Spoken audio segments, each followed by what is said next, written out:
Sir ನಮಸ್ಕಾರ. ನಮಸ್ಕಾರ. Sir ನಿಮ್ಮ ಮಾತು ನನ್ನ ಹೆಸರು ರಾಘವೇಂದ್ರ ಕುಮಾರ್ ಎಸ್ ಪಿ ಅಂತ, ಪಂಚಾಯತಿ ಅಭಿವೃದ್ಧಿಕಾರಿಯಾಗಿ ತಲ್ಲೂರು ಗ್ರಾಮ ಪಂಚಾಯತ್ನಲ್ಲಿ ಸೇವೆ ಸಲ್ಲಿಸ್ತಾ ಇದ್ದೇನೆ. ಸರ್ ಈಗ ತಾವು ತಲ್ಲೂರು ಗ್ರಾಮ ಪಂಚಾಯತಿ ಅಭಿವೃದ್ಧಿ ಅಧಿಕಾರಿ. ಸರ್ ತಮ್ಮ ರಾಜ್ಯ ಪಂಚಾಯತ್ ರಾಜ್ ಇಲಾಖೆ ಇದ್ದೇನೆ ಯಾವ ವರ್ಷದಿಂದ ಪ್ರಾರಂಭವಾಗುತ್ತೆ? 2014ರಲ್ಲಿ KPSC ಮೂಲಕ ನಾನು ಗ್ರಾಮ ಪಂಚಾಯತ್ ಅಭಿವೃದ್ಧಿ ಅಧಿಕಾರಿಯಾಗಿ ಬಡ್ಲಿ ಗ್ರಾಮ ಪಂಚಾಯತಿಗೆ ಮೊದಲು ಬಾರಿಗೆ ನಾನು PDO ಆಗಿ ಜಾಯ್ನ್ ಆದೆ. ಅಲ್ಲಿ ಸುಮಾರು 8-9 ವರ್ಷಗಳ ಕಾಲ ಅಲ್ಲಿ ನಾನು ಕಾರ್ಯನಿರ್ವಹಿಸ್ತಾ ಇದ್ದೆ. ಅಟ್ ದ ಸೇಮ್ ಟೈಮ್ ನನಗೆ ಮದ್ದೂರು ಗ್ರಾಮ ಪಂಚಾಯತಿನಲ್ಲಿ ಪ್ರಭಾರವಾಗಿ ನನಗೆ ಚಾರ್ಜ್ ಅಲ್ಲಿ ತಗೊಂಡಿದ್ದೆ. ನಂತರದಲ್ಲಿ ಮದ್ದೂರು ಗ್ರಾಮ ಪಂಚಾಯತಿಯಿಂದ ಅಲ್ಲಿ 3 ವರ್ಷ ಮಾಡ್ತಾ ಇದ್ದೆ. ನಂತರದಲ್ಲಿ ಮೊನ್ನೆ ಕೌನ್ಸಿಲಿಂಗ್ ನಲ್ಲಿ ಬಡ್ಲಿಯಿಂದ ತಲ್ಲೂರಿಗೆ ನನಗೆ ವರ್ಗಾವಣೆ ಆಗಿದೆ. ಇವಾಗ ತಾವು ಇಲ್ಲಿ ತಲ್ಲೂರಲ್ಲಿ ಈಗ ತಾವು ಬಡ್ಲಿಯಲ್ಲಿದ್ದಾಗ ಡೆವಲಪ್ಮೆಂಟ್ ಸರ್ ಬಡ್ಲಿಯಲ್ಲಿದ್ದಾಗ ಯಾವ್ದು ಡೆವಲಪ್ಮೆಂಟ್ ಮಾಡಿದ್ರಿ? ಫಸ್ಟ್ ತಾವು ಅಪಾಯಿಂಟ್ ಆಗಿದ್ದು ಬಡ್ಲಿ, ಬಡ್ಲಿಯಲ್ಲಿ ಯಾವ್ದು ಡೆವಲಪ್ಮೆಂಟ್ ಮಾಡಿದ್ವಿ. ಅದೇ ರೀತಿ ಸೆಕೆಂಡ್ ಅಪಾಯಿಂಟ್ಮೆಂಟ್ ಆಗಿರೋದು ಒಂದು ಮದ್ದೂರಲ್ಲಿ. ಸರ್ ಮದ್ದೂರಲ್ಲಿ ಅದು ಪ್ರಭಾರಿಯಾಗಿದೆ. 2014 ಬಡ್ಲಿನಲ್ಲಿ ನಾನು ಬಂದಾಗ ಅಲ್ಲಿ ನಾವು ಹೆಚ್ಚು ಒತ್ತು ಕೊಟ್ಟಿದ್ದು ನರೇಗಾ ಕಾಮಗಾರಿಗಳಿಗೆ ಹೆಚ್ಚು ಒತ್ತು ಕೊಟ್ವಿ. ಅಲ್ಲಿ ಇದ್ದಂತಹ ಅಧ್ಯಕ್ಷರು, ಉಪಾಧ್ಯಕ್ಷರು, ಕಮಿಟಿ ನಮಗೆ ಬೆಂಬಲವಾಗಿ ನಿಂತು ಉದ್ಯೋಗ ಖಾತ್ರಿನಲ್ಲಿ ನಾವು ಸಾಕಷ್ಟು ರಸ್ತೆ ಕಾಮಗಾರಿಗಳಾಗಿರ್ಬೋದು, ಚರಂಡಿ ಕಾಮಗಾರಿಗಳಾಗಿರ್ಬೋದು, ನಂತರದಲ್ಲಿ ಶಾಲಾ ಕಾಮಗಾರಿಗಳನ್ನಾಗಿರ್ಬೋದು, ಶಾಲೆಗೆ ಸಂಬಂಧಪಟ್ಟ ಹಾಗೆ ಕಾಂಪೌಂಡ್ ನಿರ್ಮಾಣ ಕಾಮಗಾರಿಗಳು ಪ್ರಥಮವಾಗಿ, ಮತ್ತೆ ಪೇವರ್ಸ್ ಅಳವಡಿಸುವಂಥದ್ದು. ಅವರಿದ್ದಂತಹ ನಮ್ಮ ದರ್ಶನ್ ಸರ್, CO ಸರ್, ಜಿಲ್ಲಾ ಪಂಚಾಯತಿ CO ಸರ್ ದರ್ಶನ್ ಸರ್ ಅವರ ಒಂದು ಮಾರ್ಗದರ್ಶನದಲ್ಲಿ ಆ ಟೈಮ್ನಲ್ಲಿ ನಾವು ಶಾಲಾ ಕೆಲಸಗಳಿಗೆ ಹೆಚ್ಚು ಒತ್ತು ಕೊಟ್ವಿ ಬಡ್ಲಿನಲ್ಲಿ. ಅಲ್ಲಿ ಬಡ್ಲಿನಲ್ಲಿ 3 ಊರುಗಳು ಬರ್ತಾ ಇದ್ವು, ಬಡ್ಲಿ, ಕಾತ್ರಾಳ, ಹಲಪೇಟೆ. 3 ಊರಲ್ಲೂ ಇರ್ತಕ್ಕಂಥ ಶಾಲೆಗಳಿಗೆ ನಾವು ಕಾಂಪೌಂಡ್ ಆಗಿರ್ಬೋದು, ಕಾಮಗಾರಿಗಳಾಗಿರ್ಬೋದು, ಪೇವರ್ಸ್ ಅಳವಡಿಸುವಂತ ಕಾಮಗಾರಿಗಳಾಗಿರ್ಬೋದು, ಕಿಚನ್ ಶೆಡ್, ಮತ್ತೆ ಸ್ಕೂಲ್ ಟಾಯ್ಲೆಟ್, ಹೈಟೆಕ್ ಟಾಯ್ಲೆಟ್, 3 ಶಾಲೆಗಳು ಕೂಡ ನಾವು ಅಲ್ಲಿ ಕಾಮಗಾರಿಗಳನ್ನು ಮಾಡಿದ್ವಿ. ಜನಗಳಿಂದ ಒಳ್ಳೆಯ ಪ್ರಶಂಸೆ ನಮಗೆ ಸಿಗ್ತದೆ. ನಂತರದಲ್ಲಿ ಇಲ್ಲಿ ಮದ್ದೂರಿಗೆ ಬಂದಾಗಲೂ ಅಲ್ಲೂ ಕೂಡ ಶಾಲಾ ಕಾಮಗಾರಿಗಳನ್ನು ನಾವು ಹೆಚ್ಚಿನ ಆದ್ಯತೆಗಳನ್ನು ಕೊಟ್ಟು, ಮತ್ತೆ ಅಲ್ಲಿ ಕೂಸಿನ ಮನೆ ಒಂದು ಬಹಳ ಚೆನ್ನಾಗಿ ಒಂದು ವಿಶೇಷವಾಗಿ ಅಲ್ಲಿ ಚೆನ್ನಾಗಿ ನಡೀತದೆ ಕೂಸಿನ ಮನೆ.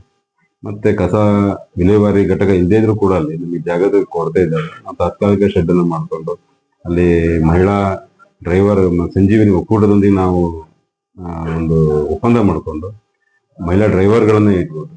ಅವ್ರಿಗೆ ನಾವು ಡ್ರೈವಿಂಗ್ ಟ್ರೈನಿಂಗ್ ಕೊಡಿಸೋದ್ರ ಮೂಲಕ ಅವ್ರಿಗೆ ಲೈಸೆನ್ಸ್ ಕೊಡಿಸಿ ಅವರಿಂದನೇ ನಾವು ಮಹಿಳೆಯರಿಂದನೇ ಕಸ ಸಂಗ್ರಹಣೆ ಮಾಡುವಂಥ ಕೆಲಸಗಳನ್ನ ಸ್ವಲ್ಪ ಜನಗಳಿಂದ ಒಳ್ಳೆ ಪ್ರಶಂಸೆ ಸಿಕ್ತು.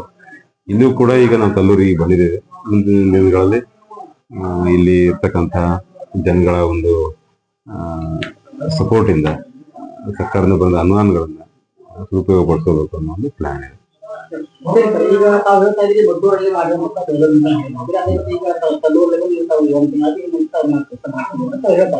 ಸರ್, ಈಗ ಅದೇ ರೀತಿ ತಲ್ಲೂರಲ್ಲಿ ಸರ್ ಇವಾಗಿನ ಸದ್ಯದ ಪರಿಸ್ಥಿತಿಯಲ್ಲಿ ಸರ್ ಮೂಲ ಸೌಕರ್ಯಗಳ ವ್ಯವಸ್ಥೆ ಸರ್ ಯಾವ ತರ ಇಲ್ಲ, ಚೆನ್ನಾಗಿದೆ.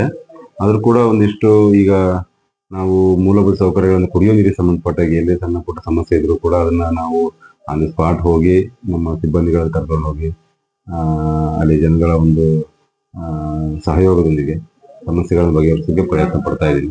ಮತ್ತೆ ಕೊಳಚೆ ಸಂಬಂಧಪಟ್ಟಾಗ ಏನೇ ಅಲ್ಲಿ ನೈರ್ಮಲ್ಯಕ್ಕೆ ಹೆಚ್ಚಿನ ಆದ್ಯತೆಗಳನ್ನು ಕೊಡ್ತಾ ಇದ್ದೀವಿ.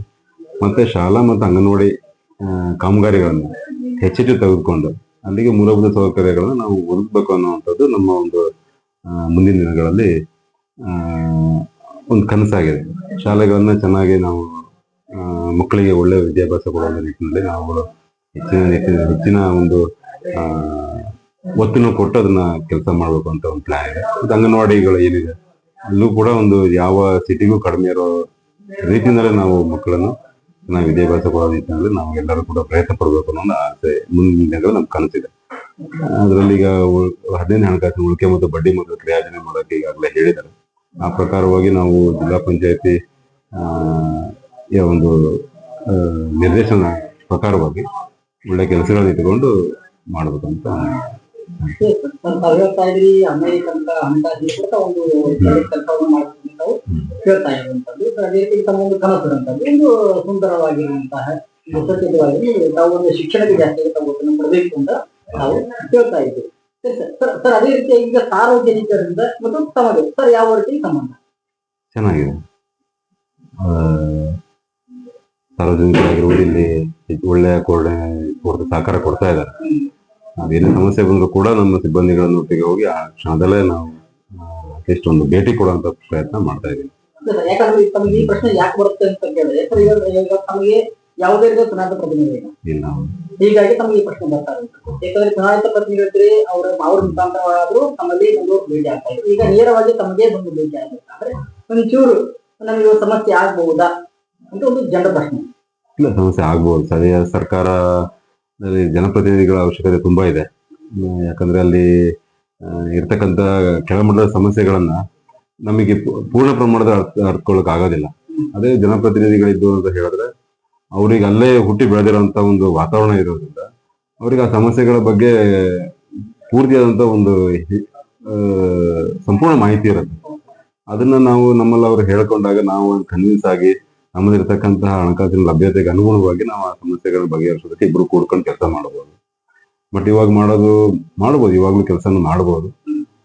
ನಮ್ಮ ಕೈಯಲ್ಲಿ ಎಷ್ಟಾಗುತ್ತಷ್ಟು ನಾವು ಇರ್ತಕ್ಕಂತಹ ಸಿಬ್ಬಂದಿಗಳನ್ನ ಮತ್ತು ಆಡಳಿತಾಧಿಕಾರಿಗಳ ಒಂದು ಸಲಹೆಗೆ ಅನುಗುಣವಾಗಿ ಕೆಲಸನ ಮಾಡ್ಬೇಕು ಅಂತ ಹೇಳಿ.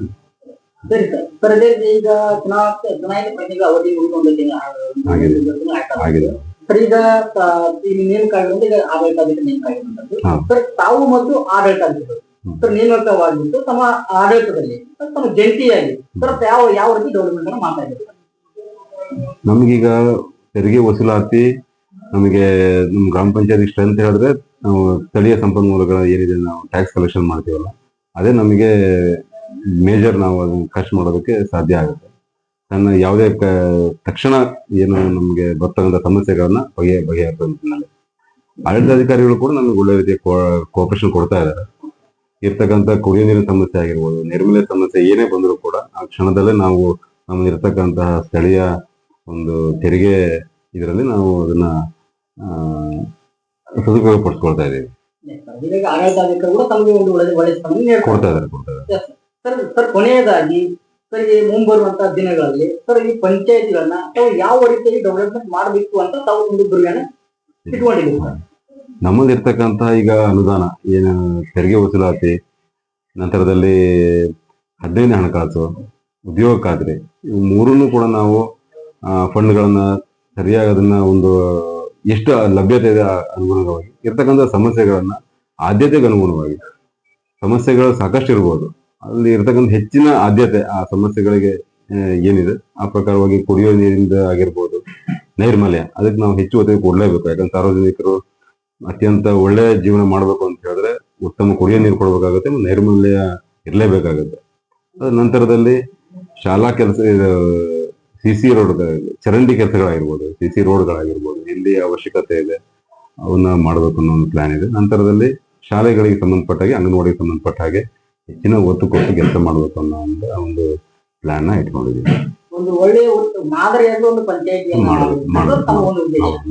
ಸರಿ ಸರ್. ಸರ್ ಕೊನೆಯದಾಗಿ ತಾವು ಸಾರ್ವಜನಿಕರಿಗೆ ತಾವು ಮನವಿಯನ್ನ ಏನ್ ಮಾಡ್ಬೇಕಾಗುತ್ತೆ? ಸಾರ್ವಜನಿಕರು ನಮ್ಮ ಒಂದು ಪ್ರಯತ್ನ ಎಷ್ಟಿರುತ್ತೆ ಅದೇ ರೀತಿ ಸಾರ್ವಜನಿಕ ಸ್ಪಂದನೆ ಅಷ್ಟೇ ಮುಖ್ಯ. ಯಾಕೆ ಅಂತ ಹೇಳಿದ್ರೆ ಟ್ಯಾಕ್ಸ್ ಇವತ್ತು ತುಂಬುವಂತರಲ್ಲಿ ಜನಗಳು ಸ್ವಲ್ಪ ಹಿಂದೇಟ್ ಹಾಕ್ತಾ ಇದ್ದಾರೆ. ಟ್ಯಾಕ್ಸ್ ತುಂಬಬೇಕು ಫಸ್ಟ್. ಜನಗಳು ತಮ್ಮ ಹಕ್ಕನ್ನ ಚಲಾಯಿಸೋ ಮುಂಚೆ ಕರ್ತವ್ಯನೂ ಕೂಡ ಅವರು ನಿಭಾಯಿಸಬೇಕಾಗುತ್ತೆ. ಅಂಥದ್ರಲ್ಲಿ ಪಂಚಾಯತಿಗೆ ಟ್ಯಾಕ್ಸ್ ಕಟ್ಟೋದ್ರ ಮೂಲಕ ನಮಗೆ ಪಂಚಾಯತಿಗೆ ಸಹಕಾರ ಕೊಡಬೇಕು. ಮತ್ತೆ ಕುಡಿಯೋ ನೀರನ್ನ ವೇಸ್ಟ್ ಮಾಡಬಾರ್ದು. ಬೇಸಿಗೆ ಬರ್ತಾ ಇದೆ, ಮತ್ತೆ ಎಲ್ಲಿ ಬೇಕಂದ್ರಲ್ಲಿ ಗಲೀಜ್ ಮಾಡಬಾರ್ದು. ಇರ್ತಕ್ಕಂತಹ ಒಂದು ಈ ಮನೇಲಿ ಕಸವನ್ನ ಚರಂಡಿಗೆ ಎಸೆಯುವಂಥದ್ದು, ರಸ್ತೆಗೆ ಎಸೆಯುವಂಥದ್ದು, ಈ ರೀತಿ ಎಲ್ಲ ಮಾಡಬಾರ್ದು. ಎಲ್ಲೆಲ್ಲ ಉಗುಳಬಾರ್ದು. ಸ್ವಚ್ಛತೆಯನ್ನು ಅವರು ಕಾಪಾಡಬೇಕಾಗುತ್ತೆ. ಅವರು ಕೂಡ ಒಂದು ಜವಾಬ್ದಾರಿ ಇರುತ್ತೆ. ಆ ನಿಟ್ಟಿನಲ್ಲಿ ಅವ್ರು ನಮ್ಗೆ ಸಹಕಾರ ಕೊಡಬೇಕು ಅಂತ ನಾವು ವಿನಂತಿ ಮಾಡ್ಕೊಳ್ತೀವಿ. ಇಲ್ಲಿ ಒಂದು ತಮ್ಮ ಅಮೂಲ್ಯ ಸಮಯನ ನಮ್ಮ ಜೊತೆ ಹಂಚಿಕೊಂಡಿದ್ದಕ್ಕೆ ತಮಗೆ ಧನ್ಯವಾದ. ನಮಸ್ಕಾರ.